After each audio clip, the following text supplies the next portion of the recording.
میرەبان زۆر پێخۆشحاڵم جارێکی تریش لەو کۆرسە بێتتر دەکەینەوە انشاءالله هەموو لێکمان سوودمان بە یەکتر دەبی. بابەتی ئەو جارەمان دارەک هەیە لە گەردوون بەڕێوە دەچی بەڕێوەپێکی و وازح دیارە بە فەوزانی چێ گەردوون بەڕێوە دەبا؟ ئایا خوای گەورەیە یان یاساکانی سروشتی؟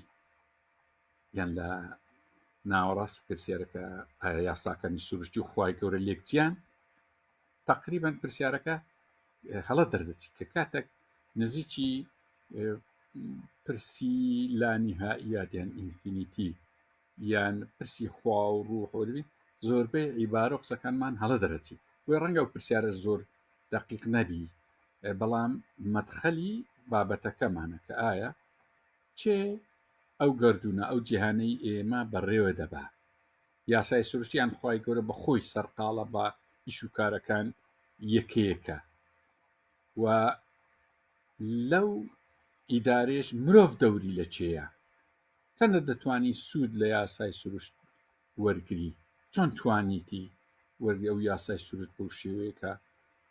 جیهانی پێگەڕۆ دەچی سقوب سەودا زەڕە ئیندی مازنەوە ینی قورسە ئەوانە چۆن مرۆڤ دەتوانی یعنی یەک ئەگەر زۆر بستە ناو گەردوو ئەو هەموو ئاگر و ئیندیماج نەوەوی و ئینفلاق نەوەوی و ئەی پێی دەبێت دات لە شانی ناوچی کە ئەوانە دەبینی تعجبی دەبینێ ئەوە چۆن ئینسان لەناو ئەو گەردوونەی جێی کرایتەوە. زۆر گرنگە ئەو بابەتە. دە پرسیارەکانی کەشمان ئایا گەردوون لە چێڕا دەست پێ دەکا؟ سنووری چییە؟ ئایا بەس ئینسان بە تاقی تەنهایە لەو گەردوونە؟ ئەوانە هەموو پرسیاری ئەو جارەمانە لەو کۆرسەی ئینشاڵڵا دەست پێ دەکەین. یەکەم جار تقریبا بەسەوەی دۆستین مانای عینوانەکە، ینی ئەگەر ئەو گەردوونە هەر هەبوو بی و لە ئەسڵدا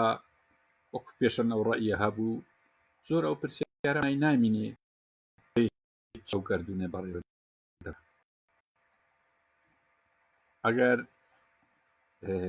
ئەگەریش لە کاتێک دروستکرابی ئەو زۆر فەرقی هەیە ئەو بابەتە لەکەیەکتر. طبعاً پێشان ڕەئی وابوو لەسەر دەمی بطلیمۆس لە کتێبێک بەناوی مەجەستی ڕەیەکانی کۆ کردەوە کە ئەو جیهانە نە سەرەتای هەیە نە کۆتایی و نە دروستیش کراوە نە دروستکەریشی هەیە. بەڵام ئەوە جار کەس لە هەڵقەی ڕابردوو باسمان کرد لە سەرەتای سەدەی 20م ئەو ڕەئیە غەڵەت دەرچوو ئیتر ئەی پیرەوتە بیگ بانگ تیۆری یان نەزەری ئینفجار الکەبیر یان تەقینەوە گەورەکە ئەوە هاتەکایەوە کە گەردوون سەرەتای هەیە وە کۆتاییشی هەیە و حەجمیشی ئاینشتاین لێکی داوە توانی ژمارەی گەردیلە و ئەلکترۆنەکانیش دیاری بکە. شەنی بزەبت بەڵام میمۆیە تەقریبی ئەپڕۆکسیتلی نزیک. ئەوانە هەمووی ئەوەیە کەواتە ئێستا پرسیارەکە ئەوەیە ئەو گەردوونە چێ بەڕێوەی دەبا؟ ئەوە خەڵق تقریبان کتێبێکم لە ناوی گرینە باز لەوە دەکەت دەرێ لەوەتەی ئەو پرسیارە کرایە وەڵامەکەی هەر یەک شتە کاتێک کە دێ سەر ئەوەی ئەرێ چێ و جیهانەی دروست کرد کەس نییە بتوانی بێ فلان لە سوود فەڵان نا هەمی تەسلیم دەوی درێ خوای گەورە دروستی کردیە. بەڵام ئەوە دروستکرا ئەری بەڕێوەبرنەکەی چکە دووشتی لێکدایە زۆر ڕێی جیاجیا هەبووە. بەشی زۆری خەڵکی دیندار پێی هەزم نەکرایە برێ وەڵی یاسایەک هەیە ئەو گەردوونەی بەڕێوە دەبا لای زەحمەتەکە بخورێ خوای گەورە دەورەچی نەبی ئەو یاسایە جاروێ ناوێن لێنە عیلە و معلولیان سەبەب و مەسبوب هەر ئەوەندە نییە. سەبەب مەسبوب سەبەب و نەتیجە عیلە و معلول بەشێکە لە یاسا نیظامێکی یاسایە یاسای سروشتی زۆر فراوانترە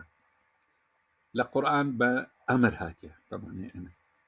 لە ئینجیل و لە تەورات بە ناموس هاتیە کۆن قلیت سوفەل سەفەیۆنەکە جاروێ پێیان وتێ لۆکۆس زۆر ناوی تری هەیە کتێبی هرمسی وەختە کتێبی ئیدریس پێغەمبەر بە قانونی تەبیعی هاتیە دوایی جارشکە دیکارت ئەو ناوەی هیناوە ناوناوان کە ئەو گەردونە بە کۆمەڵێک یاسای سروشتی بەڕێوە دەچی خۆی دەبی شتێک بوەستین لەسەر ئەوەی مان لەسەر قسات لەسەر خودای بکەین ڕەنگە پێویستمان بە جوملە و کەلیمات و عیباراتی تایبەتی دەبی کە نییە بۆی زۆر ئاساییە برین هەرچی قسەی لەسەر خوا کردبی جوملەکانیشی مفیدە نەبووە لەبەر چی لەبەرەوەی خوای گەورە خۆی وەسفی خۆی دەکرێت لەیسە کەمثله شەی کەمثلی نار لەیسە مثله شەی کە زۆر دوور دەکەیتەوە لە شەی لە مادە لە خەڵق یعنی تو چیت بەبیردابێ ئەو وانە شتێکترە ئەوەی لە ناو مێشتی مەش ئەو عیبارە و جملە و کەلیمات و مستەڵەحاتەنەی دروست دەبی بریتە لەو ئەشیانەی لە دەوروبەرمانە ئەویش کە ئەوە نەبی کاتە هەر جملە و عیبارە و مستەڵەح و کەلیماتە چی لە بۆ خوای گەورەمان بەکارهێنابی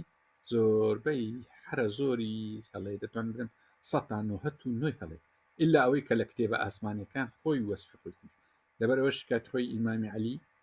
گوتووی تەنها ئەوە ڕاستە کە بە خۆی وەسفی خۆی کردی کە ناتوانین ئەمە وەسفی بکەین لەبەرچی دەنێ سەمە هەر کەمترین شت ئێمە ئەو یاسا سروشتیەکان ڕۆح وەحی حەقیقەت تاریخ خودی خۆیان هەتا ئێستا من نازانین چییە یا باسی یاسای سروشتی دەکەیت ئەوەی کە لێمان دیارە ئەسەری یاسای سروشتیە لەسەر گەردوون ئەسەرەکەی دەزانین خودی خۆی نازانین چییە لەبەر هەندێ تەنە کێشەک لە بینی ئیمامی غەزالی کە پێشتر بوو ئیبن ڕوشد ئیبن تەیمیە دێتە پێش کێشەکە ئەوەیە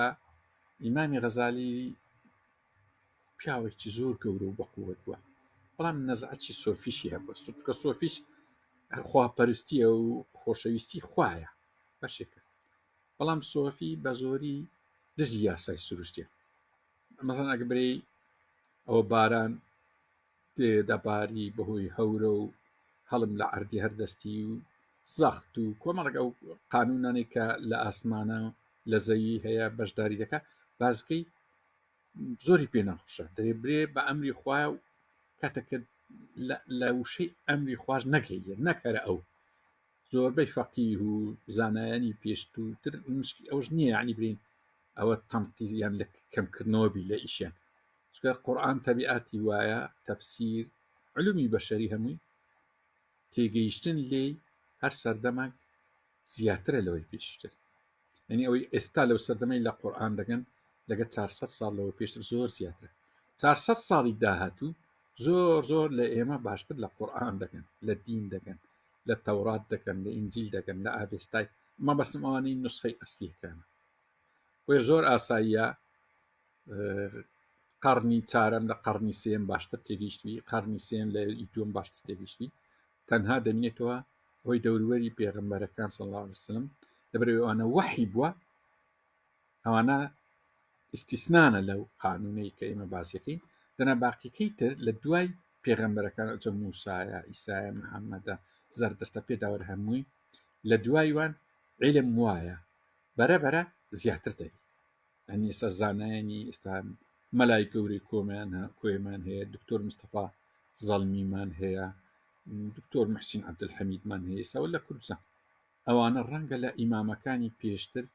زیاتر لە قورئان تێگەیشتن ئەوە زۆر ئاساییە و هیچ شتێک نییە نەقس نییە نە لە بۆ ئیمامەکانی پێشوو ئەوی پێی دەگوترێت سەلەف نا مەدحی ئەوانەی ئێستاشە ئەوە تەبیعەتی خوای گەورە وهای لە بۆ بەشەرداینەیە سەنوورهم ئایاتینا فی الآفاق یعنی لە داهاتوودا ئێوە زیاتر تێدەگەن شت زیاتر ساغ دەبێت بۆیە لە ئەمر باسمان لە ئەمر کرد نیان دەزانی ئەمر چی لە قورئان وينزاني أمر غيبة نازاني أمر مبستي قوانيني طبيعية إما لا كتابي سەد ڕەوشی فەلسەفی لە سەدەی 21 زۆر بەوردی باسی ئەومان کردیە کە ئەو دە شوێنەی کە بە ئەمر هاتیە لە قورئان وەمە حەولمدا لە ئینجیل و لە تەوراتیش ناموس کە هەمان دەکات مەبەستی قوانینەکانی طبیعیە هەر ناموس لە ئەسڵدا نامەی کوردی شەرەفنامە ئەستێرەنامە ئەو نامەیە لەگە ناموس یەک شتە یعنی زیاتر بەلای کوردیدا لە لاتینیش ئەسترۆنۆمی ئەسترۆنامە ئۆتۆنۆمی ئەوانە نۆمی ئەو نۆمیان هەم یاسایە معنای یاساتی نامەی یاسا لە ئەسڵە لە یاساقی ناوەڕاستی ئاسیا هاتیە قانونیش یۆنانیە قەدیم عەرەبی نییە ئەوانە هەمووی بە معنای لە کوردەواری نامە یاسایە عیبری ئەوانەش هەر ناموسی پێدرێن لاتینیش هەر نامی نامۆی پێدرێن نەمۆ یعنی ئەوە یەک ئەسلی هەیە مەبەستمەوەیە ئەوانە فەقیران حەولیاندایە لێک بدەنەوە بۆیە لایەن قوانینی طبیعی ڕوح حەقیقەت تاریخ وحی ئەوانە کە لە سنفی ئەمرن لە سنفی قوانین یعنی هاوتای قوانینی طبیعین یاسای سروشتی وحی ڕوح حەقیقەت تاریخ کون فەیەکون ئەوانە خەڵق نین ئەمرن مادە نین سەبەبی نین ئەوانە جدان لەوەیدا بۆیە کاتێک کە ئیمامی غەزالی درێ ئەمن باوەڕم بۆی نییە کە سەبەبیەت دەوری هەبی بەڵکو خوای گەورەیە یعنی کە دەرێ باران بەهۆی ئەو قانونە ئەو قانونە ئەسڵ کتێبە دەرچوو سەیف البەتار لمن يقول المطر من يعني ئەوشی زۆر ئەوە هات دەرێ بە شمشێر لە بەرامبەری ئەوانەیە ئیبرێ باران لە هەوردێ یان ئیشێک ببرێ ئەوە ئەوەی فلانی دەیبرێ ئەوە خوای کردی ئەنی وەک بێ خوای گەورە زۆر سەرقاڵە بە ئیشی ئەو گەردوونەی شەڕێک لە جێیەکەوە بەخۆی بەڕێوەی دەبا کسوف ینی ڕۆژ جیرانە مانگ جیرانە بەو ئەستێری خەریکە بەوی خەریکە ینی سەرقاڵە ئەی وەکو لە خەرچمە لە هەولێری درێن مەجای نییە سەری خۆی بخورێنی دەبە هەندێک لە تاوراتیش ڕۆژی یەکشەمی بە ئیسراحەت لەبدەنە زۆر ماندیە بەڵام ئەو وەڵامی دا ینی ئەوەی نییە ئەوهانیە یەک ئەمری دەدا دەیکاتە قانون لەوە بەڕێوەبردنی ئەو گەردونە و تاو و ئیشی تری هەیە خۆی یەک شت هەیە خوای گەورە خەڵاقە ینی ئەمە هەر ئەو گەردونی ئەمە تێداینە ئەو تاقە خەڵق نییە ئەمە غەڵەت تێگەیشتنە صفەتی خەڵق خەڵقی تریشێ ڕەنگە هەندە نەوع خەڵقی هەبی بە نەوع قانونەشکە ئیش بکە ئەمە لەو قانونی هەر ناگەین ئەو قانونە فیزیاییانەی لێرە ئیش دەکا کە بەرە بتۆوە دەست دەیە ئاگری دەسووتەی ئەگە کەسافەکە زیاتر ئێمە پێوەنات بۆ منێ بە دیواری وەناچیت ڕەنگە جن لە حەزارەتێک دابن لە جۆرە گەردونەك دابن بە ئاسن و بەرد و دیوار بربەست نەبی لەبەرەوەی قانونەکە جیایە لەوێ دەبێت ڕەنگە دەست دەیە ئاگری زۆر خۆش بی ڕەنگە ئاگر هەر معنای نەبی لەوێ نێوانە ئەو بەسمۆیە خەڵقی زۆرە لەو بابەتانە ئەوە خەڵکەکی زۆر وتێگەیشت کە ئیمامی غەزالی باوەڕی بە سەبەب نییە کە باوەڕی بە سەبەب نەبی ڕاستە ئەو لێشێت و درێ سەبەبەکە ڕاستە ئاگر دەستێنێ بەڵام لە پشتەوی مەفاتیح الغەیب ینی غەیبەک هەیە ئەو وا دەکات و بسووتێت نەک ئاگرەکە خۆی بەڵام ئەو ئیشانە ئۆتۆماتیکی دانراینە بە قانون ئەو لای ئیمامی غەزالی هەرچەندە عالمێکی زۆر گەورە بوو لە سەردەمی خۆشی ئێستا شەر گەورەیە بەس قانونی طبیعی نەدۆزی بووە نەیزانی بوو ئەو لەمە بەقووەترە زۆر بە سەردەمەکەەوە هابوو ئێمە معلومات زۆرە لە سەردەمی ئێمە وای کردی ئەمە معلوماتمان لەوی زیاتری زۆر ئاساییە ئەو کەمکردنەوە لەوی نییە ئەو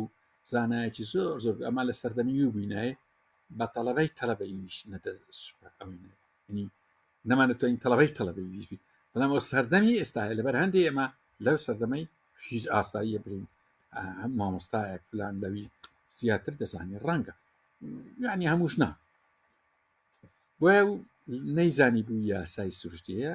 ئەو یەقیتی بەڵام ئیبن ڕوشدێ ئەو زۆر بەتوندی دێ تا ڕادێک ئیمامی غەزالی عقلیشی زۆر ئەنەوەی پێوتری سیراعی عقلی و نەقلی هەرچەندە ئەو سیراع هەر نییە یان ئیمان و علم یان دین و فکر ئەو شتانە سیراعانە نییە هەیە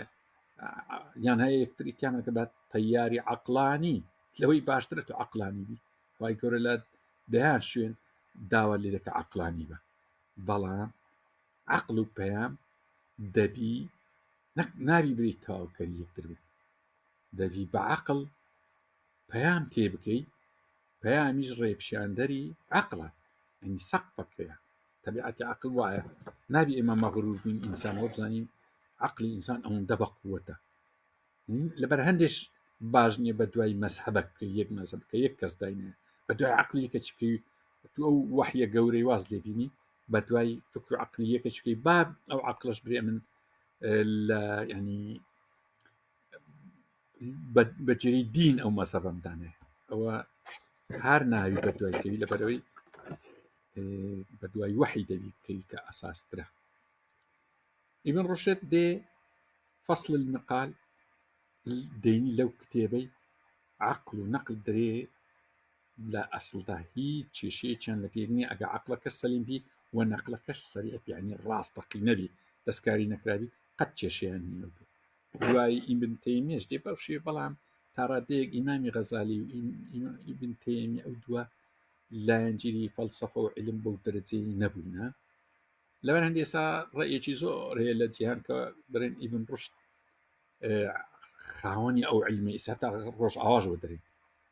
ئەو علمی ئێستا هەیە ئەوە ئیبن ڕوشدیە ئەوەی علومی شراگرت ئیمامی غەزالی و ئیبن تەیمی بوون پێم وانە دقیق بوو ڕاستە ئیبن ڕوشد دەورێکی زۆری هەبوو بەڵام زۆر جوان فەلسەفەی ئیسلامی ڕێخستەوە زۆر بەجوان بەڵام ئیمامی غەزالی ئیمامی ئیبن تەیمیش دەوری خۆیان هەبوو هەرچەندە لە هەندێک شتێ زۆر ئاسایی هەڵاش کرد ئیمامی غەزالی پێی وابوو نەفس خالیدەیە لەکاتێک لە خودی قورئان باز دەکە ذائقەت المەوتە ئیمامی ئیبن تەیمیش لەوەی باڵەداچوە زۆر ئاسایی لەو مەوزوعانە ئیبن ڕوشد دقیقتر بووە بەڵام ئەگەر ئەوانە حیوار سەردەمەکانیان جودا بووە ناوەک حیوارە چەند هەبووە ڕەنگە هەموو ڕێک دەکەوتن بەوەی ئێستا کە هەیە لە بەردەستمانە خدای گەورە خاوەنی خەڵق ئەلا لەهو الخەلق والئەمر خەڵقی مادەکان ئەوە کردیتی و ئەمریشی قانونەکان کاتە قانونیش ئی خۆیتی ئەوانەی کە باسی ئەویان کرد یەکەم تۆما ئەکوینی بوو خەڵق سپینۆزای پێ ملحیدە بەڵام سپینۆزاش گوتی قوانینی تەبیعی یعنی قوانینی ئیلاهی دیکارتی ژوای گو بەڵام دیکار یەک ڕێی گەردوون ڕاستە خوا ئەو گەردونەی دروست کردیە بەس ئەو گەردونە بەخۆی قانونەکانی لە لای خۆی هەبووە ڕاوەستایە خوای گەورە ئیشارەتە چی دایتێ گوتی یاڵە دەست بە ئیش بکە یعنی ئەوەش نزیکە لە قورئان لە تەورات لە ئینجیل باز لە قورئانیش باز لەوەی دەکات دەرێ کە حەفت ئاسمانەکان دروستکن ئەوزا فەئەوحا في كل سماء أمرها هایەکە لە بۆ ئاسمانەکان دەگەڕێتەوە کەواتە یاسای سروشتەکانیان هەر بەڵام کە دێسا ئەسڵ ڕاستی ئەو مەجموع عالمانەی کە بەتایبەتی عالمانی فیزیا لە باسی خەڵکی گەردون دەکەن باسی گەرە زەعیف دەردەچین ینی لەوێڕا دەردەکەی ئینسان هەمومان زەعیفی هەمووی جوابەکانمان وەکوێتە مەسەڵەن کە ستیڤن هۆکینگ شرۆدنگەر دیراک پێداڕۆ هامڵتۆن هەمووی کە باسی ئەوەی دەکەن خەڵق یەکەم زەڕەی هەرە گەورەی مکەسەفەکەی ئینفجار کرد ئێدەرێ چی دەرێ ئەدی باش ئەوە مادەکە دروست بوو ئەدی یاسایەکە لە چێت وڵڵی دەری ئەگەر پێکۆ دروست بوو ئەدی زەمان لە چێ ئەدی حرەکە لە چێ ئەدی تەنسیقەکە لە چێ ئەدی غایەکە لە چێ کەکەوە ناریەوە هەمووی جوابەکە مەسەڵەن ئیبن تەبەریش جوابی دایتەوە لەو سوالی ئەوەی ئقلیت جوابی دایتەوە ئێستاش عالمەکان جواب دەدەنەوە بڕ لە بەر دەرگای مزگەوتی ئاین یەک جوابە ئینسان کە گەیشتە مەسئلە قورسەکان هەمی بچوچین وەچێکی ستیڤن هۆکینگ و مام حەمەدەمین و هیرقلیت و عەلیەفەندی و هەمووی دەبتەوە چێک یەک جوابە جوابەکانی جوابی عەفەویە جوابی عەبەسیە هەر لە بۆ خۆمە یعنی عینی تەماشایکە ئەو جوابانەی کە خەڵکەچی برێرێ ئەو دنیاە کە دروست بوو ئەدی نیزامەکەی کردن وڵا درن هەر خوا دروستی کرد لە یەک قسەیە بۆ ڕاستیشە عین ڕاستە ڕێک وایە ینی نیزام و خەڵق و ئەمر ئەوانە پێکەوە هاتین بەس بەجێرەی علم کە دەیەوێ بە سەبەبەکی مادی دیاری بکە پێی ناکرێت ناچار جوابەکانی دەگەڕێتەوە سەر جوابی مام حەمەدەمی ڕێگوەچی قسەیەکە وڵا زەمانیش ئەر ئەو کاتی ئەخ چۆن هاتیە فەرمو ئەساسە فیزیایی ئەساسە ئەساسی دینی ملت ناوی ئەساسە فیزیایی کیمیایی بایۆلۆجی فیزیای کوانتەمیم لە بۆ بینەوە دامان نە خەڵکە ڕاست دەرچوو خۆ ڕاستیش نچکە دەرێ لە وزە و لە جازیبی دێوە هەر مادێ بەڵام قەی نەبرێت ئەری یاساکان چۆن هات ئەری زەمان چۆن هات ئەری حرەکە چۆن هات ئەری زەوجێت چۆن ئەری سەبەبی چۆن هات ئەریەوە ئەو گردونەی هەموو پۆزەتیفونەکە پۆزەتونەکە چۆن پێکەوە لەوێ حەوانەوە چۆن هاتم چۆن حیات ئاو لەو پلەی گەرمی 14 ملیار پلەی گەرمی بی یان 16 چۆن ئەوانە هەمووی ئینسان بەعلومەوە بە تێکڕایی علومی لەوەتی هەیە تا ئەو لەحزەی بە عەقلی هەمووی ئینسان بچووک بچووکە لە چاو وەڵامی ئەو پرسیارانە بەڵام ئەمە وەڵامەکەمان دەست دەکەوی بەوەی کە لەو ساتانەکانمە هەموو زۆر بچووک دەبینەوە ناچارین پەنا دەبینە بەر کتێبە ئاسمانیەکانی ئاوێستا یان براهمای هندی یان تەورات ئینجیل زۆری ئەو ماوزوعانە تێدان یان قورئان پڕە لەو معلوماتانە براهمە هندی زۆری تێدایە کتێبی کنزا ڕەبای مەندائیەکان زۆر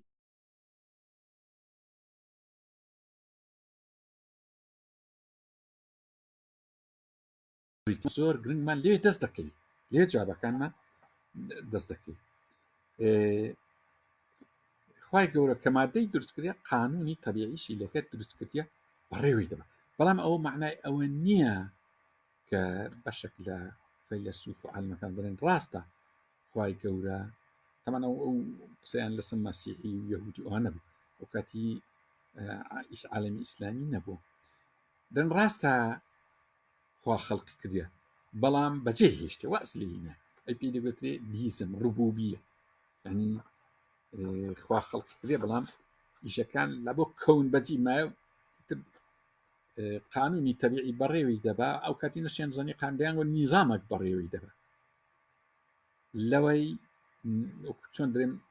ڕبوبیە تەیاری ڕوویان دیزم لەوەی پەیدا بوو بە هەمان سەرچا عەلمانیەتیش ئەلێرت دێ دەرێخوای گەورە خاڵقە بەڵام ئامیر نییە ئەمرەکە عایدی مەیە ناشرن لە هەموو گەردون درن لە ناو کۆمەڵگە بەڵام ئەوانەی بەرامبەریان فیساگۆرس و ئەو عالمانی کە لە پاشان دێنەکەن درن نەخێر چۆن خوای گەورە قانونی لە بۆ گەردوندانایە دەقیق نیزامەکی تونند و تۆڵ بە هەمان شێوەش لە بۆ کۆمەڵگەشی دانە بەڵام جودایە بالفعل وایە نیزامی طبیعی لە بۆ گەردون جودا لەگە نیزامی ناو کۆمەڵگە لەبەرچی جودا لەبەر ئەوەی گەردون مسەیەرە چی کۆمەڵگەی خەیەرە ئەو یاسایانەی لە بۆ مسەیەر دەبی و عەدالەت پێ دێتە دی هەمان ئەو یاسایانە لە بۆ مخەیەر نایە و عەدالەتی پێ بێتە دی بۆ نمونە لە یاسای سروشتی بەردی گەورە و بەردی کچکاریەکە سقلی خۆ هەیە ناو کۆمەڵگە بیکە بەردی گەورە و بەردی کچە تەبەقات دروستە کاتە یاسای سروشتی ناوی یان یاسایەکی میکانیکیمان هەیە لكل فعل رد فعل فعل رد فعل لە مقدار وچێ ناو کۆمەڵگەوانی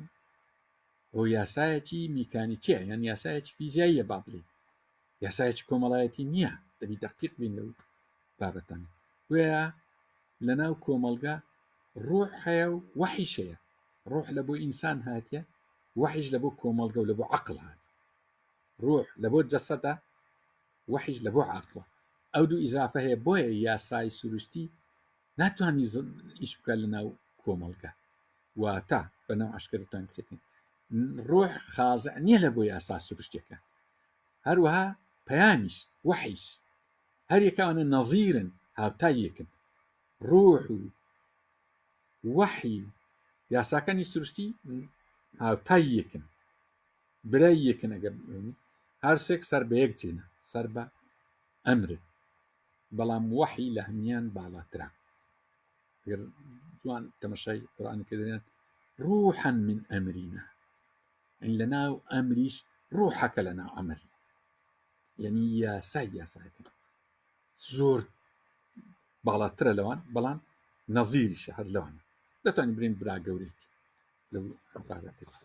وهي یاسای سروشتی لە بۆی یاسای کۆمەڵایەتی دەبی بەڵام عەدالەت دەرناچی ئێستا ئەساسا هەرچی لەو قانونانە گەیشتبی ئەوە مرۆڤ سوودی لێ وەرگرتێ و حەزارەتی لێ دروست کرد یعنی سوالەکە بە کورتی ئەوەیە ئەوەی گوتی یاڵا بە تەمای خۆی با بڕۆین بە بێت نەخشە و پلان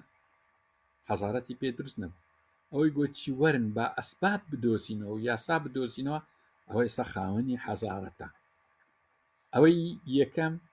بە دڵسۆزی وای زانیا دینداری وایە بە معنای تەوەکل و مەشی ئەو ئیرادە و قەدەر و ئەوان باش تێنەگەیشتێ لە موزوعانە لە دڵسۆزی لە بۆ خی گەورە وای زانیە ڕاستە یاڵە کاکە تەوەکل بەخۆی نزانین تەوەکل بەخۆی دەیبریت تەوەکل بە قانونەکانی خوای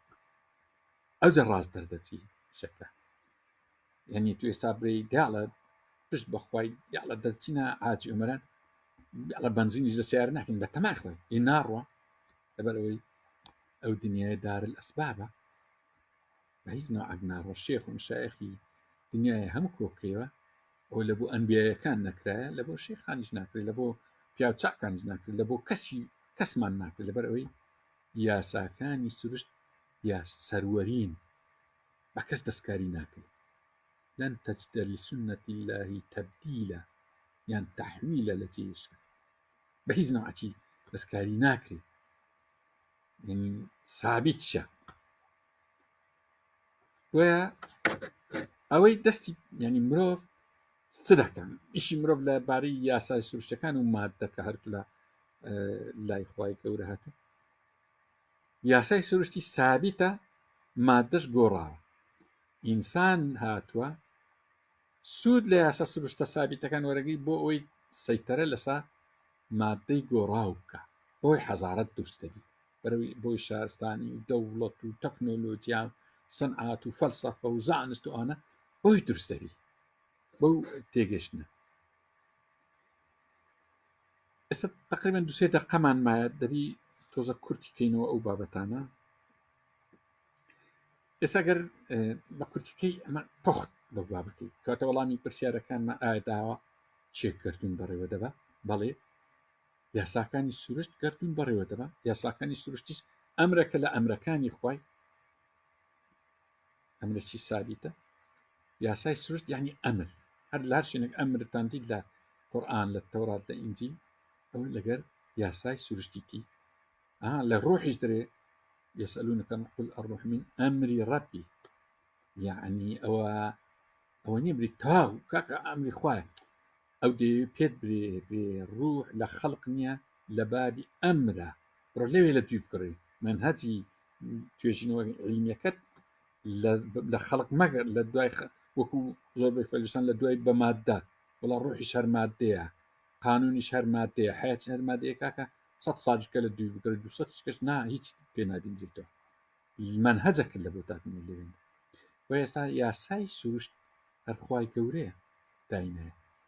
يا ساي سروش دسكاري ناوي أو سروشتا ببي دسكاري بري ودتي بلام أوي تدخلي تيم كومالجي إيش بيامي لبوهاتيا أنبيائي لبوهاتيا معجزاتي لبوهاتيا علمي لبوهاتيا فكري لبوهاتيا أو أنا هەمووی ینی ئەگەر لە کوتاییدا دافعی سیاسی یان پاڵنەرسیان ڕەهەندی سیاسی لەو بابەتی ئەوەیە دابشبوونێکی مەدرسیە 4 مەدرسەی سیاسی ئەساسی لەسەر ئەو بابەتەی مە دروست دەبی کە لە جیهاندا ئێستا بەڕێوە دەچی مەدرسەی شوعیەت ئەمر و خەڵق واتە مادە و قانون هەرچی ڕەت دەکاتەوە دەری هەموو یەک شتە دوو مەدرسە سۆسیالیستی علمیش هەر لەگەر مارکسیت یەک ڕێیە بەڵام سۆسیالیستی دیموکراسی لەگەر ڕەئسمالێت ئەلمانی پێکدێنن پێیان وایە نەخێر خەڵق عیدی خۆیە بەڵام ئەمر عیدی ئێمەیە ئەو ئەلمانیەتی ئەو دوو مەدرسێ هەرچی دینە پێوەیە ئەمر و خەڵق هەردوو عیدی خوایە و لەبوو ئینسانیش هاتووە کە بەڕێوی ئەو 4 مەدرسە سیاسی لەسەر ئەساسی ئەو فەلسەفەیە یعنی وای ئەگە بڵین بنیەی فەلسەفی ئەساسی فەلسەفی ئەو 4 مەدرسەیە لەو محازەرەی ئێمە دێ کە باسمان کرد ئەو بابەتە بابەتێکە پەیوەندێکی زۆری بە علوم هەیە بە فەلسەفە هەیە بە ئاین هەیە بە علومی سیاسیش هەیە لە سەردەمی زۆر گرنگە خەڵک کابراایەک ناوی جۆن ریس بوو وتیان نایە ناو سیاست گوتی نەخێر ئەتا نەگەمە بنی گەردوون زۆر قسەکەی ڕاستە تو ئەگەر شتێکی تێنەگەی چۆن دەچێ ناو جیهەتەکی دینی یان جیهەتی ئەلمانی یان جیهەتەکی شوعی یان جیهەتەکی سۆسیالیستی خۆ نابی هەر لەوەی بری ئەرێ وەرە موچەکرد لەبۆ دەبڕێتەوە نایە لای من یاڵە بە چەند ئەوە جودایە ئەوە کورد ئەوەی هەمووی تێک پێکدایە دەنا لە ئەسڵدا توێ ناو هەر لایەنێک دەبی لەسەر ئەساسی فەلسەفی و علومیە بنەڕەتیەکانی گەردوونی بچی بزانی لێرە ئەو مەدرسە ڕەگوڕیشەی لەوێ هەیە ئەی پێ دەبێت کەلیمەتە طەیبە یان ئەوە هەر کەلیمەتە خەبیثەیە اشتثت من فوقها یان لە ئاخرکردن ما لها من قرار باسی کەلیمە طەیبە دەکا لە کۆتاییەکیدا باسی ئەوەی دەکا فرعها في السماء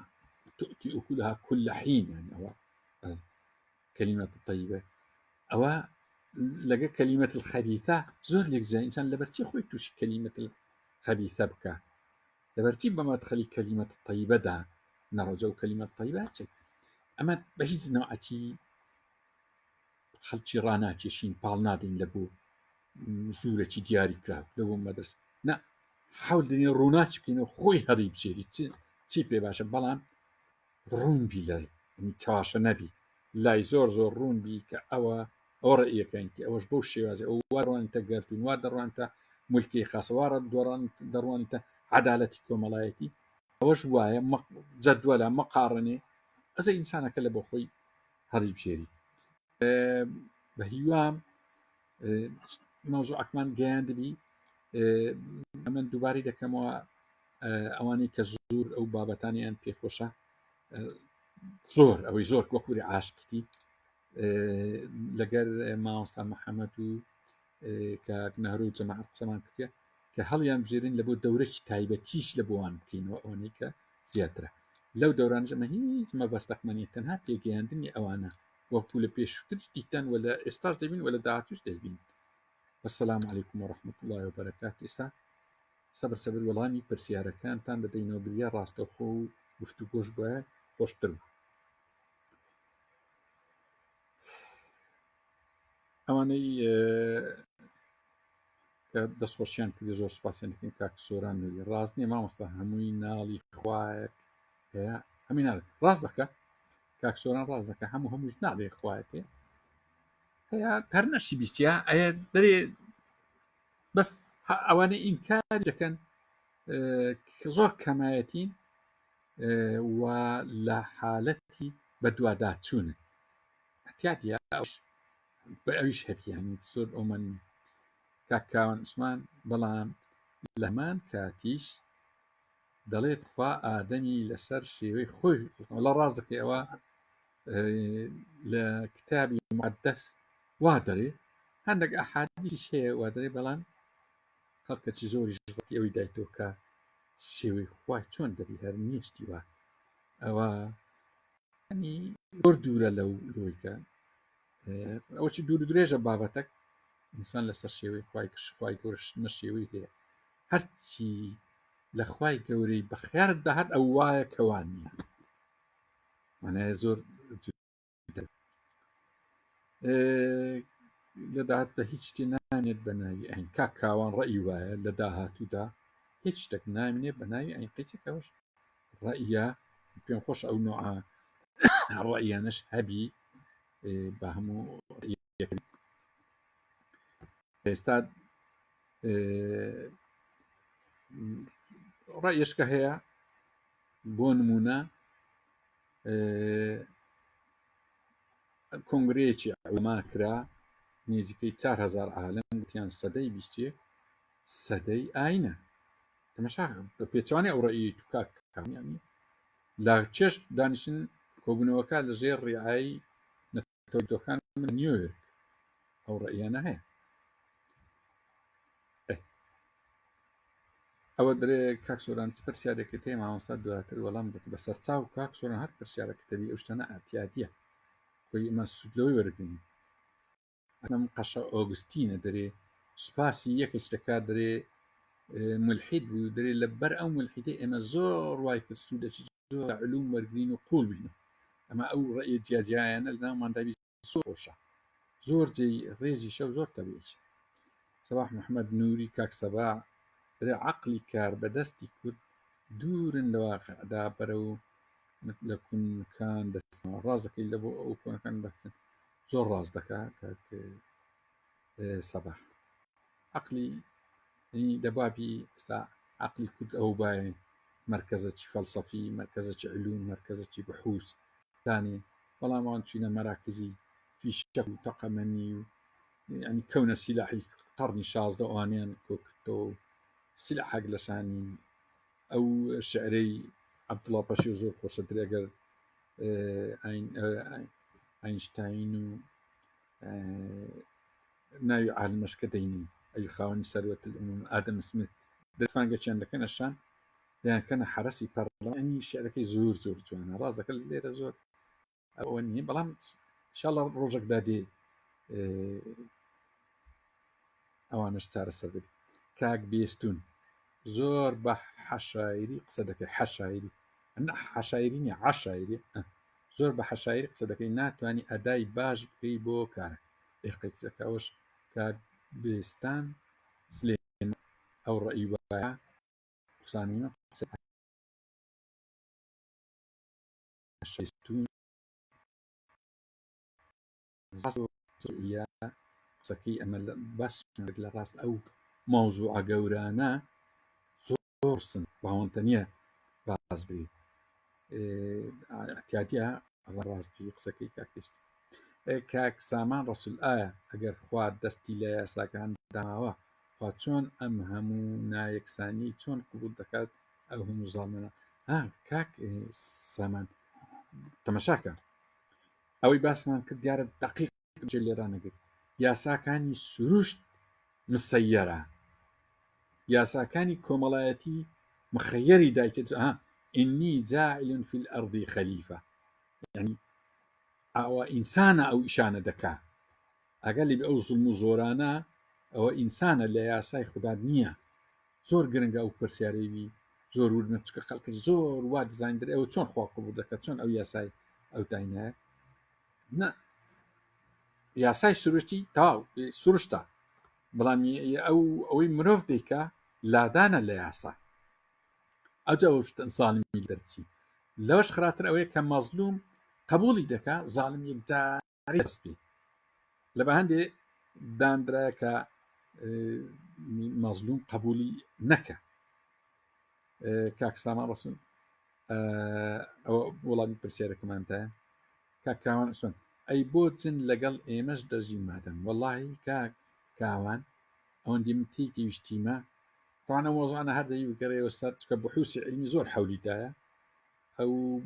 سایکۆلۆجی هەیە پاراسایکۆلۆجی هەیە ئێفۆ پاراسایکۆلۆجی هەیە ئەوەی ئێفۆ پاراسایکۆلۆجی تایبەتە بە ئەو تەنانەی لە ئاسمان دێن لە جن لەویش نەگەیشتە هیچ نەچێک بۆیە دەبی چینە پەنا بینە کتێبی ئاسمان بەجێری کتێبی ئاسمان جن لە سەزەیمە نییە ئەو ئاەتی تەماشا يا معشر الجن والإنس إن استطعتم أن تنفذوا من أقطار السماوات والأرض معشەری جن و ئینس مخاتەرەکە ڕووی لەوانە دەرێ بزنا قوترەکانی ئاسمان و زەوی قوترەکانی ئاسمان لە بۆمەیە زەویش لە بۆوانە کەواتە پێناچی ئەوان لەسەر زەوی بن بە زۆر بەڵگەی تر نازانیت ناقیق چۆنە بەڵام زۆر پێدەچیت لە گەردونێک بن یاساکانی ئەو گەردون دێزایانی ئەو گەردون لەگە ئەو گەردونیمە لێکچیاری بۆیە ئەم موافق نین لەوەی کە ئەجندە لە بەڵام ڕەنگە بینی ئێرە ئەوان لەمە بەتێنترن ینی سوڵتان قانون و یەک وەکبریست علمیان لەمە لە پێشی ئێمەش هەبووینە ئێمە ناتوانین لای ئەوان جارێ ئەو حرەکەکمان هەیە جارێ هەتا لای مانگ و مریخ و ئەوانە زۆر نێزیکە ئەوانە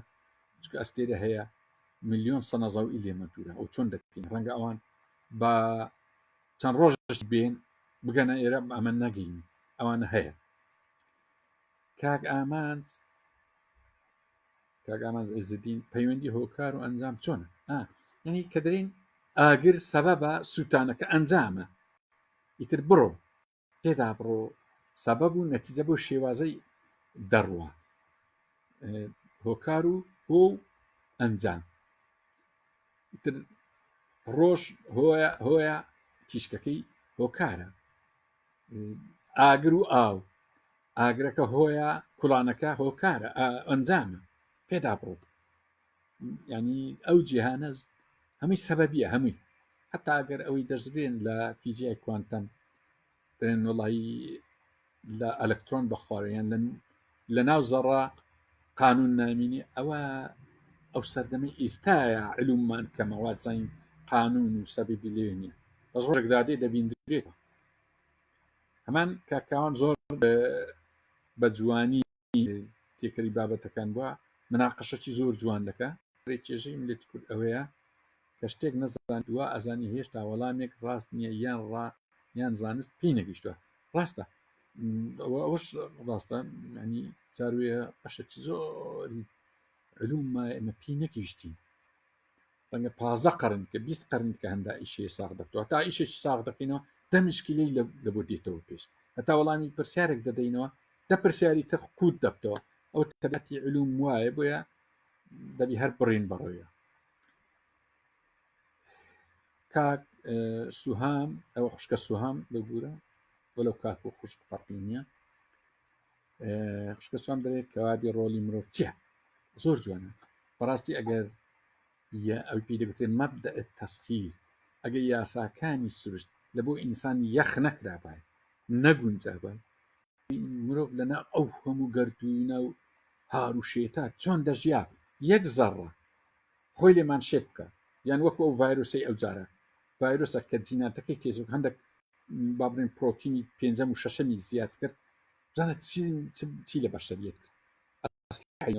لە بابات و بیپەزاود و هەمووی ڕاوستە یەک زەڕە خۆی لێمان شێت بکە لە قانون یاخیبی ئەی پێی دەگوترێت داتلێشانی ناوچ یەک بەشەریەت نامین لێسەر زەوی بۆیە ئەو جیهانە ئەی پێی دەگرێتەوە سەخەڕە لەکم ما فی السماوات وما فی الأرض یان شەمس والقمر تەسخیر هەوەنتە نییە تا نەچێن ناگەڕی نازانی مەبدە تەسخیر چێ ئەگەر تەواو لە بۆ ئینسان نەگونجا وایە و ڕێکیان ئێکستا وایە بەڕاستی ئینسان نەیدەتوانی ئەجۆێر لە بۆی ڕێگی خرایە ئەوجە ئینسان دەتوانی ئیش بکە بەجێری ئەو یاسایانە حەزارەت بەرکەچکە فەلسەفەی هاتنی بەشەر لە بۆ سەرزەوی بەرپاکردنی حەزارە واستعمركم فيها استعمار مەبەستی تعمیرە تعمیر مستەلەحەکی دینی وحی پەیامیە لە بەرامبەریدا لە ئاکادمیە پێی دەوترێت حەزارە شارستانی ئەو بابەتەی کە مرۆڤ دەوری چییە زۆر گرنگە لەو کاک قاسم حەمەدەمی کە مامۆستا قاسمی کوێ دەست خۆشی مرۆڤ مسەیر و مخەیر نییە با زۆر ڕاستە بەس چۆن لایەنی جەسەدیەکەی مسەیرە چکە لایەنی جەسەدەکەی بەشێکە لە سروشت بەڵام لایەنی عەقلانیەکەی ئەیان هەیە پێی دەگوترێت ڕوحی چکە سێ جۆرە قانون مەجال هەیە لاو لەشی مرۆڤ ئیش بکە یەکیان یاساکانی سروشتە دووەم ڕوحە سێمیش پەیامە بۆیە دوو لایەکیان لای عقلانیەکەی مخەیەرە ئەو مۆزوعە زۆر گرنگ و وردە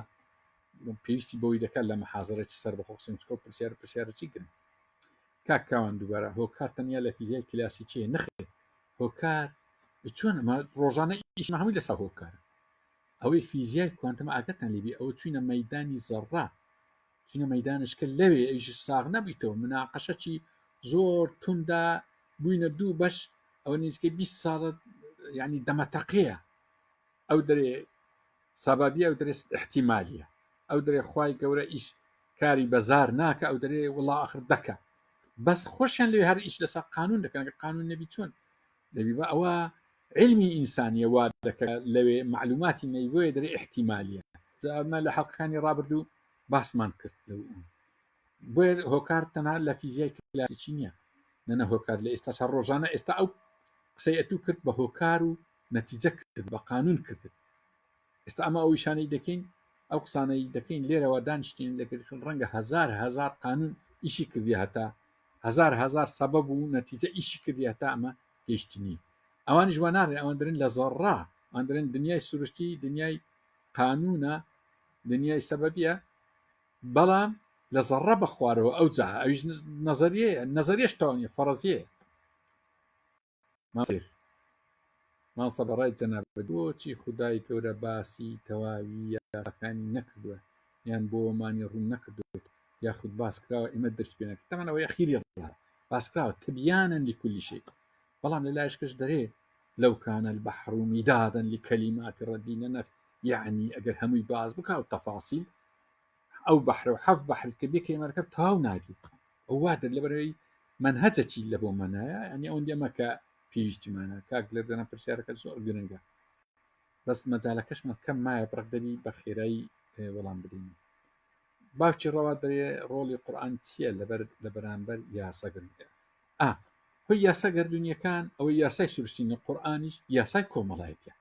ڕێک ئەگەر جوابەکی بە کورتی بدەینەوە ئەوەیە ئازاداری کاک ئازاداری مامۆستا پرسیاری هەمومان دەزانین کە خوا ئادەم و حەوای دروست کردو خوا شەیتانی لەسەر سوزدە نەبردنی شەیتان ئادەم و حەوا لێیان دەبێت بە مناقەشە و شەیتان دەرێ خوایە بەس تۆشایەنی بۆ سوزدە و شەیتان دەڵێت مرۆڤەکان لەسەر زەوی فتنە و دروست دەکەن و خوێنی یەکتر دەڕێژن و ئایا قسەی شەیتان دروست شتێکی تر لەو مناقشێ دروست دەبێت شەیتان هەڕەشە لەخوا دەکات کە مرۆڤەکان بۆ ڕێی خراپە ئەدوار ئایا هەندانی بەڕاستی فەلسەفەی شەیتان جارێ بە ئاگاداربین شەیتان وەکوبری هەیە دەرێ معارەزەیە خوایە لە هەمگرنا ئەوەی سروشت و یاسای سروشتە لەوێ معارەزە نیە تەنها معارەزەیە لەو شێوەی کە پەیام هەیە ئەو منتەڵەقە ئەو دۆمینەیە شەیتانی ئەو مناقەشەیە ڕەنگە ئەو وەکرای ڕاستبی و ڕاست نەبی و هەندێکی پێشبینی مرۆڤی کرێ بەڵام کە گوترایە سوزدەوە ئادەم بە ئادەم لەبەر ئەوەی نییە جەستەکەی یاسای سروشتی لەبەر ئەوەی ڕۆحی کە تەناوی وحی لە بۆ دێ وحی و ڕۆح زۆر گرن سوزدەکە دەبی لە بۆ ئەوێبی کە ئەو یەخی بوو ئیتر تووشی ئەوەی بوو ئەو فەلسەفەیەکە لە ئاخیری چاکتر دەبۆمان بەدیار دەکەوی ئێمە نازانین جارێ یعنی شەیتانیش تەکاملی گەردوونە تەکاملی فەلسەفەی هاتنی بەشەرە پێویست بوو هەبی نازانین یعنی چۆنە بەڵام ئەوەش وەکو بەست کردیا هەیە و دەیبینی وەلەن تەجد لسنة الله تبدیل کەواتە معجیزە لە کوێ خۆی دەبین زۆر جوانە چەند جوانە پرسیارەتی کاک یونس حسێن پرسیاری کردیا یعنی معجزە کە دێ ئەیش لە ڕێی سنەت الله دێت بەس لە ڕێی چێ لە ڕێی کون فەیەکون دێ خۆی کون فەیەکونیش بەشێکە لە ئەمر لێیە ئەگەدار بە ئەو زۆر مەوزوعی ئینشاڵڵا جارێکی زۆر بە دوور و درێژی باسی دەکەین سپینۆزا زۆر بە درێژی باسی ئەو بابەتەی کردی کاک سامان ڕەسوول درێکەوایە دوعاکردن و پاڕانەوە سوودی نییە چونکە خوا هەموو شتەکانی داوەتە دەستی یاسا بۆن منە نوێژە بارانە دەزانین چۆنە دوعا ئەوە نییە تو بڵی یا ڕەبی خوایە باران ئەو شوێ نەبار 200 کەس دەرن یا ڕەبی خۆیان ئەو شو تێربارانی کرد ئەو دوعاە پێچوان من دوعا لەبەرچی گوترا لب بالعبادە دوعا ئەوەیە بری یا ڕەبی خۆیان ئەمن والی بکەی لە قورئان بکەم یا ڕەبی خۆیان دوعای لە بۆ خەڵکشکی ئەو فەقیر و هەژارانە سەرکەوتوو کرد یا ڕەبی خۆیان ئەوەی مەزلومە سەرکەوتوون ئەوانە دوعانە دوعاوەنی وڵی یا ڕەبی خۆیان من فلان کچم بەنسیبیان ئەگە کچم فلان کوڕم بەنسیبی یان دلارم لە بۆ بەردەیەوە ئەوانە دوعانینە دوعا عیبادەتە باوەڕت بەوەی هەبی کە شتی چاکت لە بۆ برایەکان بێ لە بۆ خەڵکی لە بۆ خۆت نا بەس داوای ئیتاعات بکەی یان داوای بکەی کەشتت لە بۆ حیساب بکەیت داوا بکەی بری نوێژەکان لە ڕۆیە خوای ئەو بێت نەک داوای شتی مادی بکەی داوای شتی مادی دەکەی دەکەست کە داوای پێچەوانەکەی دەکەت داوای موافق یعنی ئەوی پێ دەبێت ئیجماعی ئومە دەبێت ئەو داوایە نەبی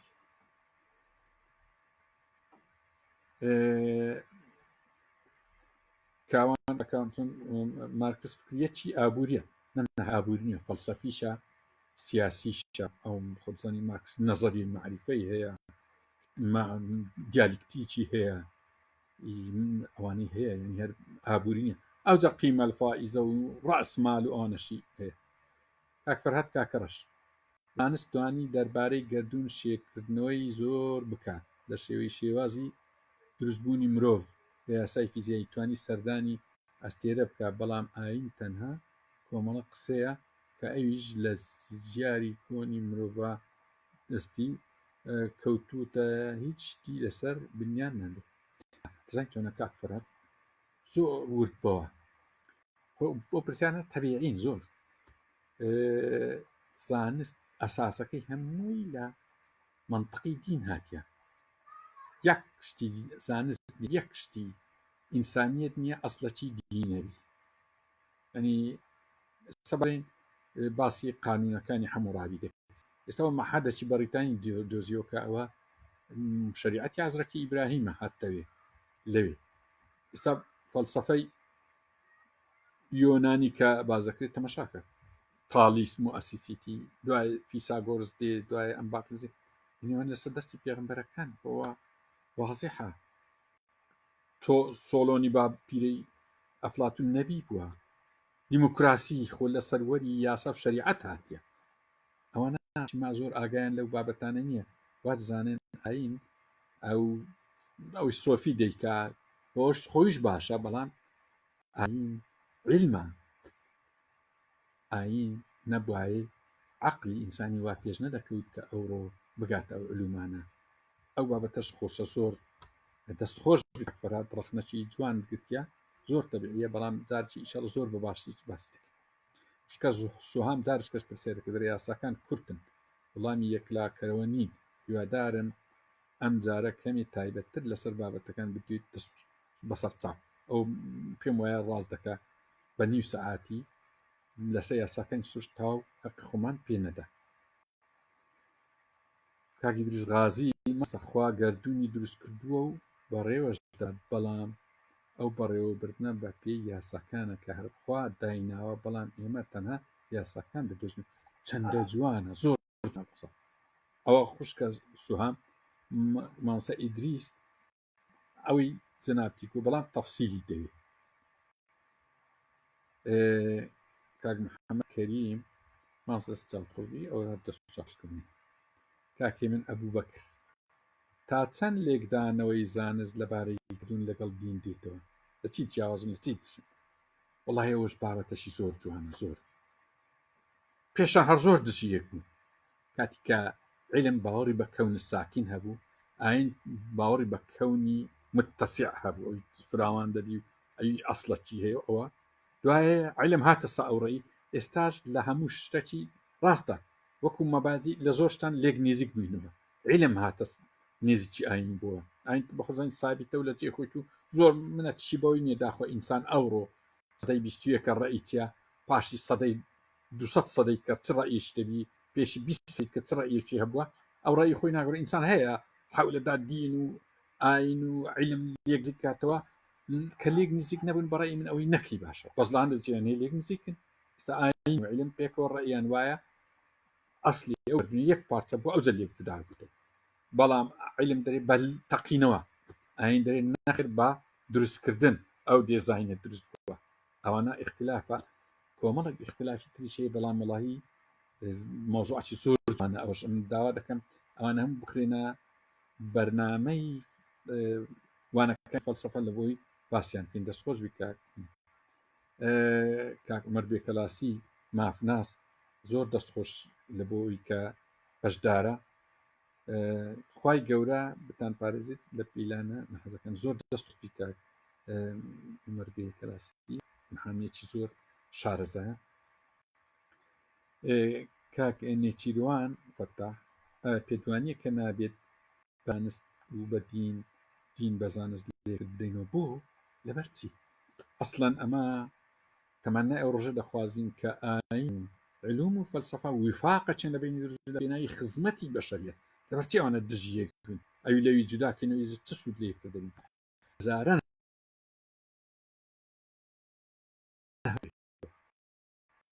لایەنی دینیش هەیە ئێمە علوم لە بۆ ئێمەی باستۆ ئێستا ئەمە ئەو تێگەیشتنە زۆرەمان لە ئاین و بەهۆی علوم هاتیە اکتشافی کیمیایی دەکە اکتشافی فیزیایی دەکە اکتشافی خۆی دەکە ئەمە سوود وەردەگرن علومیش سوود لە دین وەرگرتەوە وفاق هەبی باشتر نەک لێک جوداکردنەوە کاک ئیسماعیل فەقیهی زانیارێک لەبارەی مرۆڤی دووڕەک هەیە ئەوە وەڵام مۆزوعە علاقەی بە بایۆلۆجیا هەیە نەک هەر مرۆڤ جاروێ حیوانات جاروێ دارودرەخت جاری ژوێ لە تەبیعەت هەیە کاتەکە نسبەک زاڵ دەبی بەسەر نسبەشتیان ئەو هاوسەنجی بسێسن ناس هاوسەنجی هەیە جارش باس هاوسەنجی گەردونی سابیتە هاوسەنجی حیاتی تاڕادێک بەڵام هاوسەنجی مرۆڤایەتی دەستکاری زۆر ئاسانە لەوەی دێ کاکە ئیسماعیل مۆزوعش زۆر دوور درێژە و مەجالەکەشمان زۆر کەمە کاک فەرهاد کاکە ڕەش لە ئاینەکان تایبەتی ئیسلام زۆر خوای نزیک کردوتەوە لە مرۆڤ وەک لا سوکەوت و شێوەی بیرکردنەوە و کارنە زۆر جوانەوە لە ڕاست دەکەیت لە کاتێ وانە ینی مرۆڤ وێ کردیا ینی دادخوای گەورە دانیشتیان دەستی بلند کرد وای کرد شەو هاتە خوارێ دوای چۆ سەر ئەوە بە معنا مجەسەمەیە نییە ئەشتی وا نابی زۆر دوورە قسەکەی کاک فەرهادی زۆر ڕاستەوە ئینسانە هەوا دەکات خوای گەورە لەو بکوری منەزەهە دەبن قسە چیان زیاد کردێ وەڵا مایلیقوی مایلیق نییە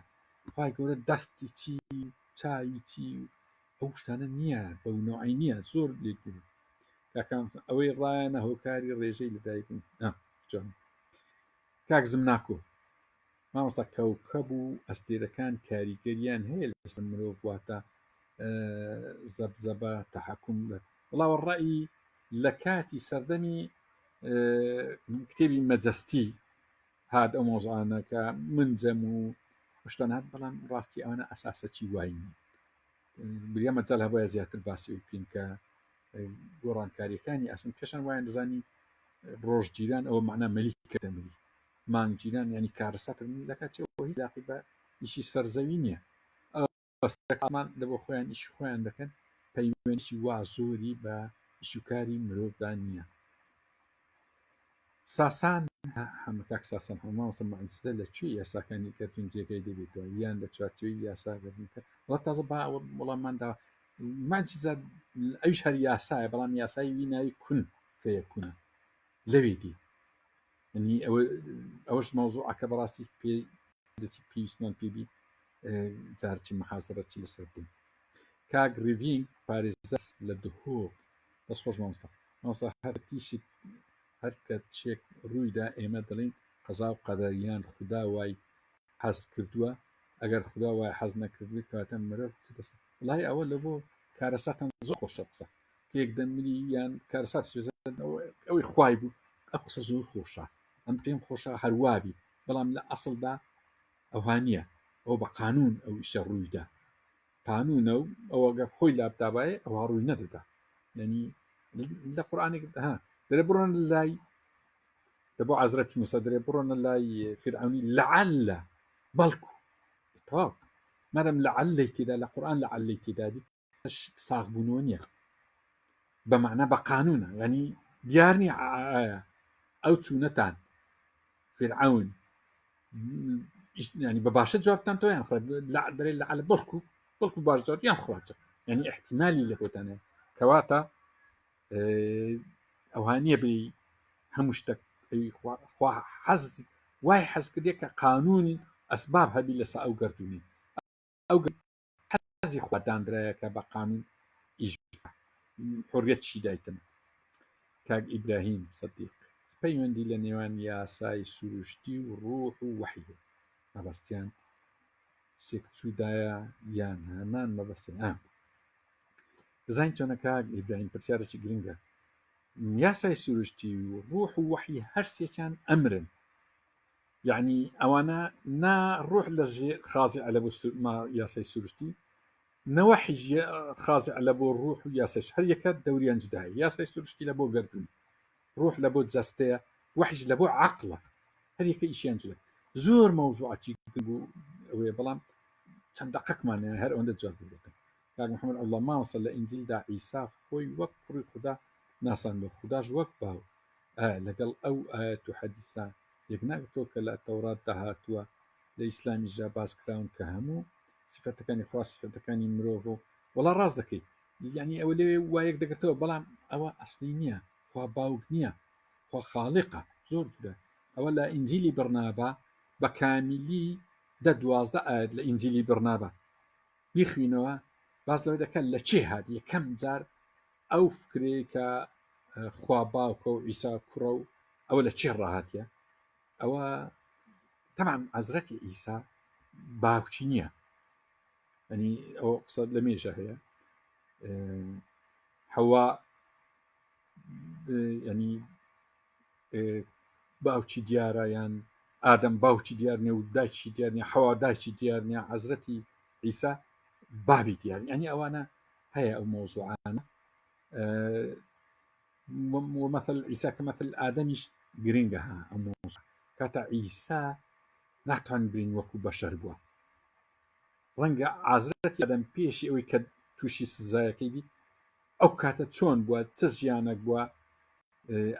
ئەلهەمەها فجوورە وەتەقوا فجووری تێدا بووە پێدەچی یعنی لەو مۆزوع ئەو ئاڵۆزە زۆر وردەکاری دەوێ دەبی ورتر وەڵامی ئەو پرسیارەی بدەینەوە بۆ عەلەقەل باوک نییە عیلاقەی بینی حەزرەتی عیسا و خودای گەورە عیلاقەی باوک و کوڕ نییە عیلاقەی مرسل و ڕەسوولە خوا و خالق و عەبدەن وەڕەسوولەن عەبدە لە کۆتایی کە خەتاب دەستخۆش بکە خەتاب عومەر هەم جارێ بەشداری دەکەن لە دهۆکران ئەوانە مەجموعەک ڕەوشەنبیریۆکی دهۆکن زۆر چالاکوانی بە قووەتچین مامۆستا بەم بۆ چوونانە بەم لێکدانەوە بێت موعجزە چە مانایەکی دەمێنێت موعجزە گەر یاسای هەبێت ئەبێ بە موعجزە نا ڕاست دەکەی ئەگەر بە یاسای سروشتی نابتە موعجزە دەبی وەکو بێ کون ئەمە تازە باسمان کرد لە وەڵامی پرسە ئینشەڵڵا گوێت لێ بووە مەوزوعە گرنگە کە لەگە یاساکانی سروشت لێک جودایە کاک مەقسوود سەردۆڵی بە سەرچاو کاک مەقسوود مامۆستا ئازیز سڵاو باوەڕبوون بەخوا هۆکارە بۆ خێر و دوورکەوتنەوە لە خراپە 100% ڕاست کاتەمانە ئەوە نییە ئەو بەرپرسانەی کورد ئەگەر باوەڕیان بە خوددا و قیامەت هەبوایە ئایا ئەو هەموو دزی و خراپ و خیانەت وەڵاهی کاک مەقسوود زۆر ڕاستە وەڵام مەسئولی زۆر گەورە دەبینم وڵای وا لەسەر مردنە ماڵ و سامانەشی زۆری کۆکردەوە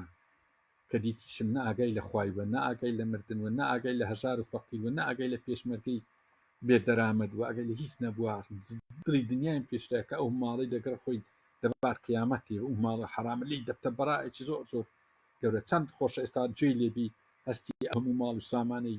کۆی کردەوە هەمووی فەقیر و هەژار و ماڵە ئەنفاڵ و ماڵە پێشمەرگە و ماڵە فەقیر دابەش بکە لە بۆ خۆی خەنی دەبی کاک شاکار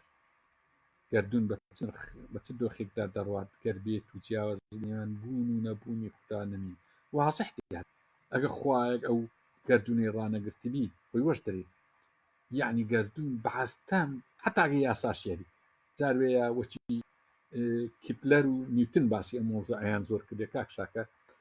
بەحەسەم خەلەکی یاسایی لێک شوێنە ڕوویدا یا زەڕەک یاخی بوو یان ئەستێرەك هەموو گردون تێکوپێکەتی دەبتە فەوزایەکی عەبەسی وە لەبەر هەندێ خوا گەورە زۆر جار لە قورئان دەرێ ئێمە ئەو گردونەمان خڵنە کردی عبەتە دەرێ بالحەقی لەوەی دڵنیا بە کە با یاسا و بەڕێک و پێچیش دەمێت. کاک شۆڕش خۆشناو کاتە دروستکردنی گردون بە یاسا کراوە ئەی چۆن مرۆڤەکان ئەو یاسایانە دەگۆڕن کە توانی بەسەریەوە دەشتێت بۆ نمونە لە ژینگەوە حکومانی دەست خۆش بۆ دەزانین چۆنە یاسا دەستکاری ناکرێت خەڵک مادەکە دەستکاری بزانە ئەمە باسی خەڵق و ئەمرمان کرد یعنی مادە و یاسا مادەکە دەگۆڕێ یاسا سابیتە ئینسان سوود لە سابیتی یاسا دەگری بۆی حکم لەسەر گۆڕانی مادەکە بکە بۆی حەزارەت و دەستکەوت و هەرچی هەیە لەوەی دروست دەبی تازە باسمان کرد. کاک نەبەست گۆڵدن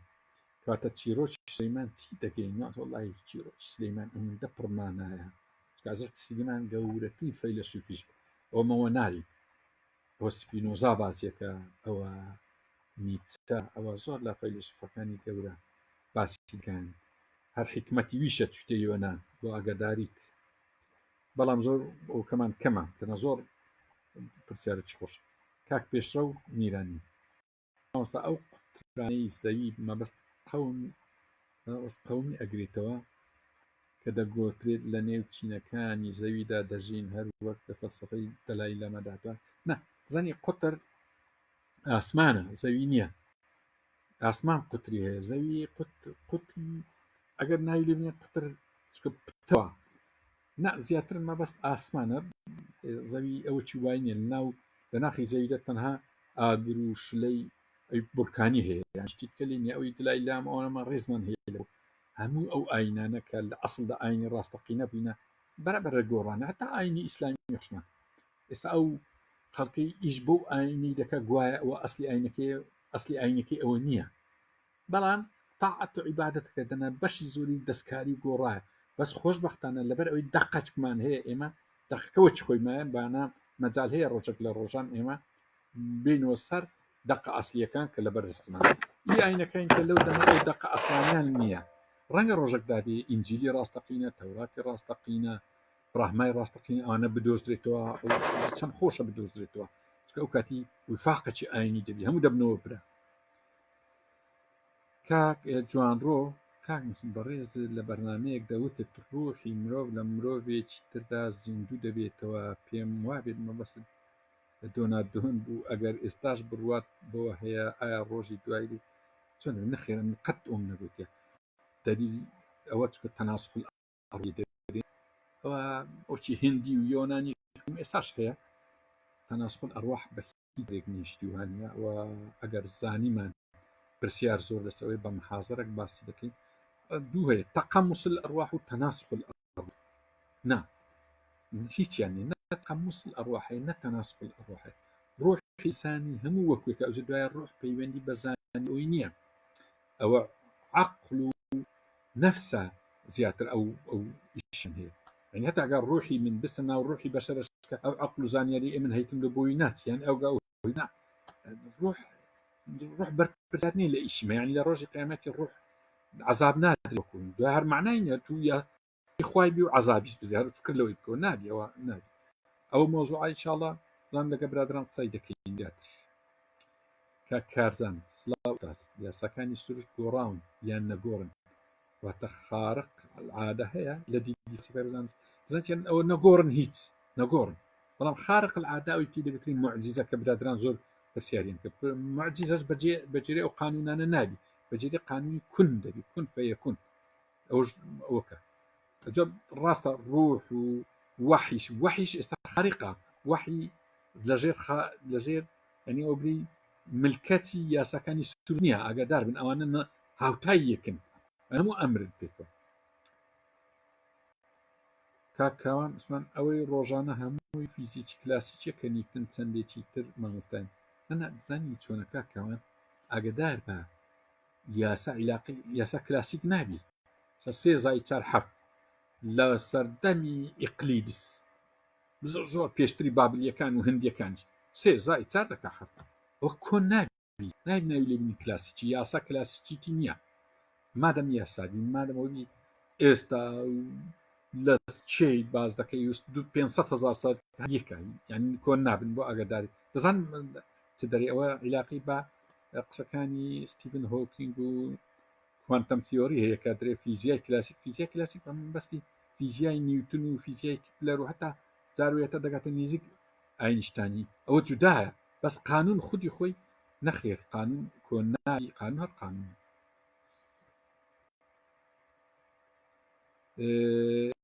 کاگنیسیۆن فەتا پرسیاری دومی کاگم لە سەرتاکاندا مناقەشە لە نێوان ئاینشتاین ڕۆزن لەلایەک بۆر و ڕاستەکەی شۆدنگەر و هایزنبەرگ کۆبوو دواتر بە تاقیکردنەوەی دوو درزک بەیەکلاکەرەوە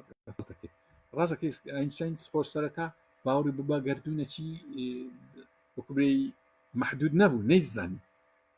سابت پلانکەکەی لە چێ هینە داینا بەخۆی دەرێ ئەمن گەورەترین هەڵم ئەو سابت پلانکەم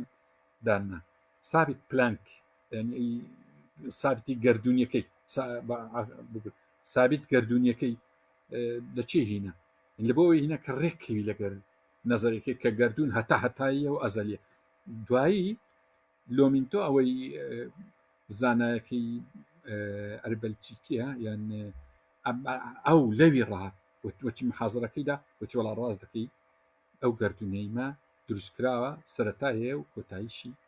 ڕازەکە و مۆزوعش دوور و درێژە مامۆستا عومەر وێڕای دەستخۆشیم دەڵێم ئەگەر لە جیاتی یاسای سروشتی یاسای بوونەوە یان قانون کەون گونجاوتر نییە بۆ دەسەڵات فەرسە بڵە خۆش ڕاستە پێشنیارش جوان ینی لە جیاتی یاسای سروشتی چکە سروش زۆر گچکەیە بەزەوە ناوەکی وهاتێ ناوی لێدا قانون تەبێ نەچەرال بەڕای نیش ڕاست دەکە و پێشنیارە جوانە کە بیکینە قانون کەون یان هەیە سپینۆزا درێ قانون ئیلاهی بەڵام قانون کەون زۆر جوانە پێشنیارەکەەوە زۆر دەست خۆش مامۆستا محەممەد خۆشناو سلام عەلەیکم ئوستاد پرسیارێک ئایا ڕاستە ئەو بەهاشتەی خودای گەورە ئادەمی لێ دەرورد هەمان ئەوەیە ئەو باشتەیە کە لە کۆتایی بۆی دەگەڕین و خدا گەورە هەندێشتی وڵی چکە لە ئەسڵدا دەرێ ئینی جاعلن فی الأرض خەلیفە یعنی لە عرض نەک لە باشت کاتە هەموو ئەو ئەحداسانی لەسەر حەزرەتی ئادەم ڕێدەبی لە عەربی ئەوجە بەهشتی سەر عەبدی جێیەکی خۆش بووە چۆن بووە لە پاش سزایەکەی گەیشتە چێ ڕاستی ئەمە کەسمان ئەو دراساتانێک کە پێشترش هەیە بە باشی نەگەیشتنە ئەو نەتیجەی ئایا کە درێ ئهبەتوو هەبەت لەگە چێن دەریتی جەنەت العەدن چکە جاروێت جەنەت العەدن بە سەرزەویش گوترایە ماوزوعی دوور قوڵە چاک ساغ نەکرایتەوە ئەو بابەتە بەڵام پرسیار لێکردنیشی زۆر ئاساییەوە خۆش بیری لێ بکەوە یعنی بەڵام لە کۆتاییەکەیدا مادەم درێ ئینی جاعل فی الأرض خەلیفە لە عەرض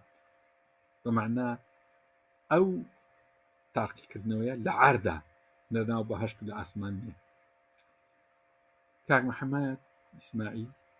تاکو ئێستا هیچ یاسایەکی عیلمی نییە دژ بێ لەگەڵ دەقائینەکان بەمەرجێک تێریشنی دوست وەکو یاسا ڕاست دەکەی هیچ یاسایە کە یاسابی بەڕاستی نەک یاسا دژی دینیە یاسا خۆی دینە چکە قانونی ئەوی تازە ناومالە قانونی تەبیان قانونی کەون ئەوەی خوایی ئەوە ناکرێ ئەوە بە هیچ نەوعکی دەستبی ئەوە لەبەرەوەی هەرچەند زیاتر بدۆزرێتەوە قازانجی ئاینە وەلو ئاین پەروەران ڕەنگە زۆرشیان پێخۆش نابی وەرزان خراپە عیلم پێشکوتی نەخێر عیلم چەندی پێشکەوی لە بۆ ئاین باش مامۆستا محەممەد مەرجان ئوستاز پێغەمبەری خوددا لەسەر لە وەڵامی پرسیاردا وتوێتی پشتەکە ببەستنە زۆر ڕاست جوانە عقلها ثم توكل عليه جل ئەوە ڕاستە ینی کەواتە تەوەکل على الله بەستانەوەکەیە دەست بگرتنە بە ئەسباب مامۆستا زۆر جوانتینە ینی نابێت لە خۆڕ هەربێ یاڵە بەتەمە ئاتەم خەڵکی مسلمان تەبیعەتێکێ ئیشێک سەبەبەکەی لێ دیارنەوی ئەو درێ بە تەمای خۆی بادی بکەین کە لێ دیاروی وەنارێ ینی کە کارەبایەکە لێ دیاروی دەست ناداتی برێ وڵی بە تەمای خۆی بەڵام نەزانی ئایا تێدایان تێدانێ لە ئەسڵدا ئەو نازانێت ئەو گەڵە بە تەمای خۆی ئەوان نییان ئیش ڕازەکە دەبیبرێ عقلها ینی بیبەستەوە ئەوچە زۆر جوان کاک میڤان ئیبراهیم دەستخۆی کاک میڤان لە درۆ بەشداری بکردن مامۆستاکەواتە ئەبێت زانست و ئاین یەکتر تاو بکەن یان بێک تاو نەبن وڵا زۆر ڕاست ئاینشتاین گوتی زانست بەبێ ئاین شەلە ئاینیش بەبێ زانست کوێرە ینی چاوینی زۆر ڕاستە ئاین خۆینا لە بۆمەی ئینسان ئەگە زانستمان نەبی ئاین نازانین عقل و ئازانست بەکارنین یا ئاین چۆن بەکاربین لەبەرەوەی دەبی ئەوان لە کۆتاییدا بگەنن یەک نەتیجە.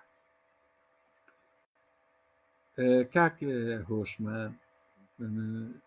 سڵاو ئایا کات لە دەوری گەردوون بەمانایە چتر کات پێشگەردون بووە یاخودگەردون پێش